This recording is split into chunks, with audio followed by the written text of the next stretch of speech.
Hey guys, John V from Phone Arena here. I am at MWC 2014 here in Barcelona, Spain, checking out the Nokia booth where they announced a handful of new devices running the Android open source platform. There's 3 specific devices, all in the X series. The one I'm holding here is the Nokia XL. It's the largest display in the family. Features a 5-inch WVGA IPS display, so 480 by 800 pixels.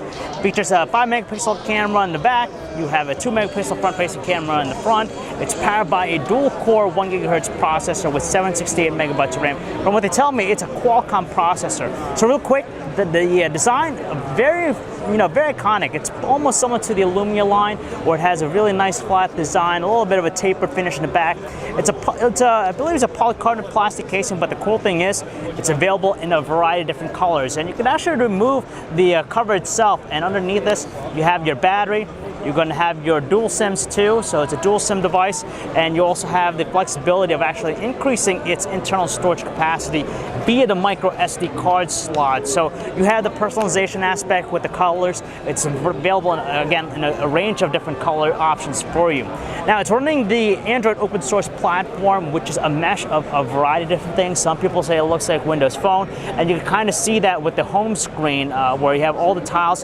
You could resize them, and you could also have a little bit of personalization, and it takes some elements from Android too. So you have quick access to some of the functionality right on top. You have the connectivity features, and to an extent too, you have like that universal search, kind of similar to iOS, but it has the core experience of Android. You could actually sideload applications, and it's an interesting, it's an interesting platform here that they're doing. It has a signature Nokia applications, which makes it very unique over, let's say, a Lumia device or other Android smartphones.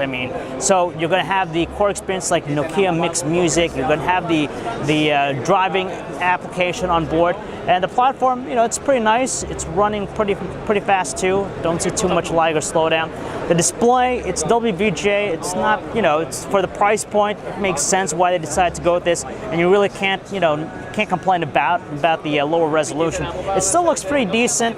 Viewing angles are okay. The color saturation could be a little bit better, but hey, like I said, it's for the most part targeting a budget-conscious user here.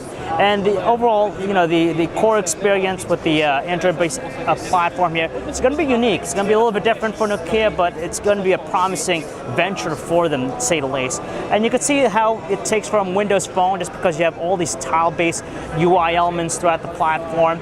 And you could download a bunch of different applications via the Nokia store. So this is going to be available in a variety of different, in a variety of different growing markets. Mostly likely first in the European area and even some Asian countries. It's not certain we're going to see this yet in the US, but it's going to be priced at 109 euros, which is pretty impressive considering the size and the type of device it is. It's a dual SIM handset. So if you guys want to learn more about the Nokia XL, you could check out our website, phonearena.com. It's John V. Thanks for watching.